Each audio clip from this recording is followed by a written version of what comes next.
in the last 24 hours, we've seen probably the largest gains by Ukrainian armed forces since the counteroffensive began.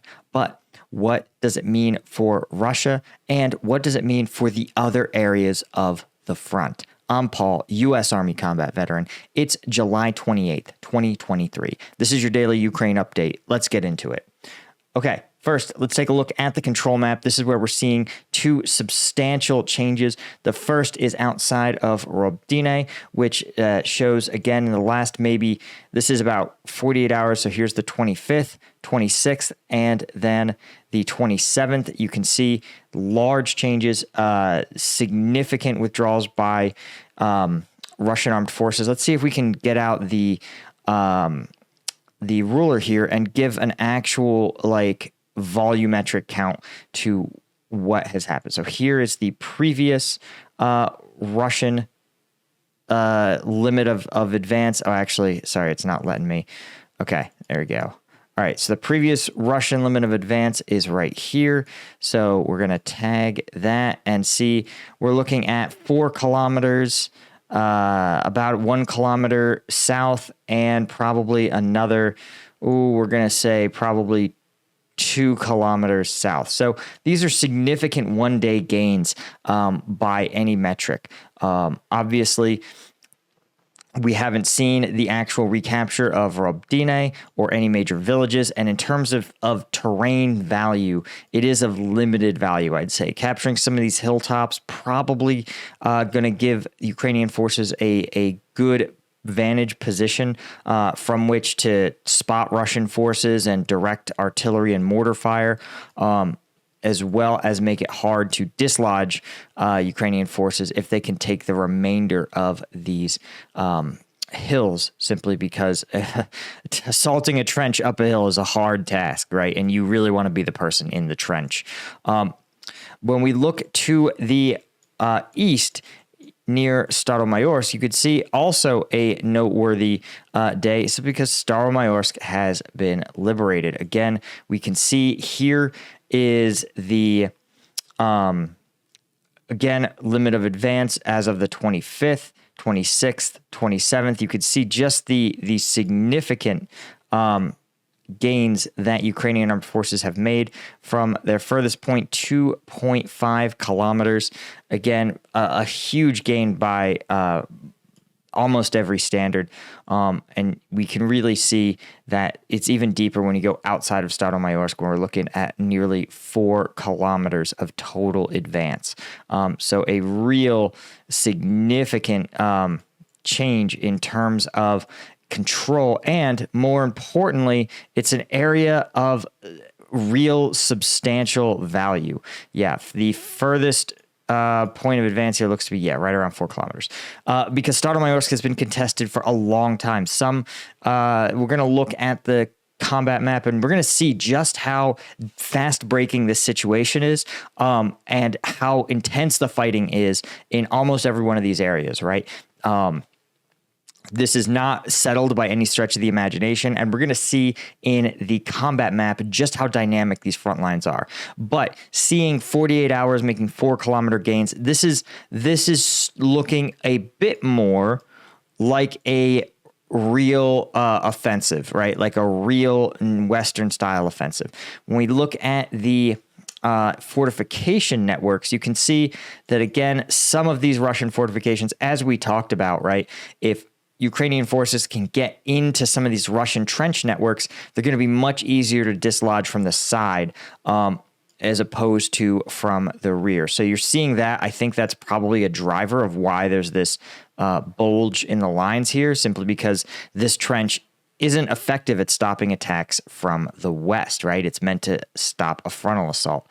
But you can see that even here, Ukrainian forces remain a good distance from the primary Russian defensive lines, defensive trenches. And you can see, again, in Staromayorsk, we're really a good distance from the primary Russian trenches still. So, again, significant gains, but still a lot of a lot of time left on the clock, a lot of space left on the clock, and Russian defenses have proven themselves time and time again to be adaptable, be flexible, and be able to run these sort of defensive plays quite effectively. When we look over in the last 24 hours near Bakhmut, you can see very limited gains outside of Kurdyumivka. Basically, Ukrainian forces attempting to force any defending Russians into the town itself. There's also reportedly some Russian counterattacks happening in Klitschivka. You can see Russian forces pushing Ukrainians out of the town. And then you also have, of course, some significant changes in the north, right? You may remember that large-scale Russian offensive.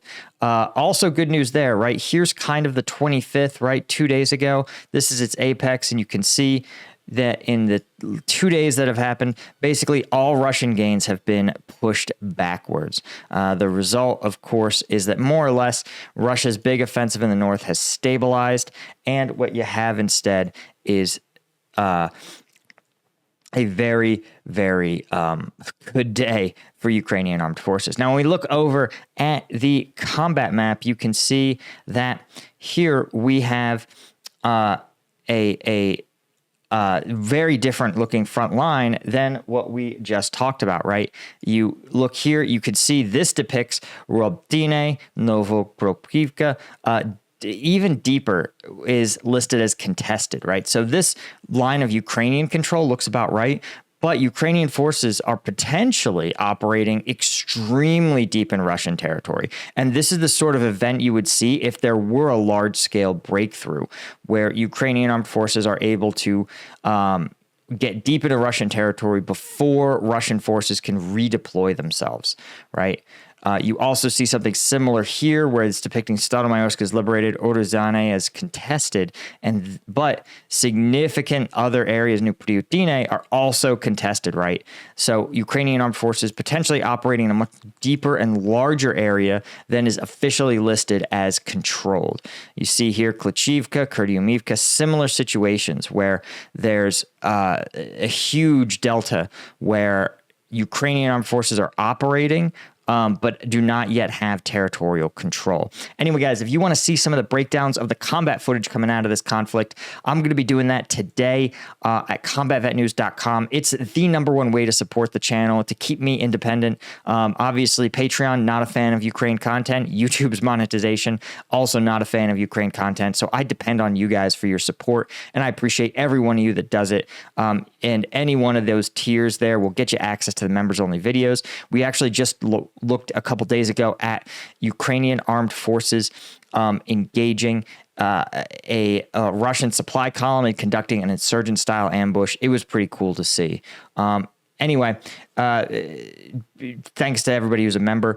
Of course, let's take a look. War Mapper reporting even a third set of data, right? You can see that this depicts portions of Staromayorsk, but Ukrainian armed forces getting very deep to the south, to the east and west of Staromayorsk. And here you can see them depicting as having operating deep, not liberating Robtine or having Robtine be contested, but deep to the southeast of Robtine is contested. So really, right now, there's a lot going on the front line, and it's anybody's guess as to where the lines will settle.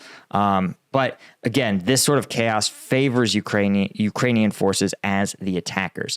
Anyway, guys, that's all I had. Thank you so much to our Colonel tier members of combatvetnews.com, and thank you to our Lieutenant tier members. Really, I couldn't do this without you guys. I appreciate you so much, and I will see you all in the next one.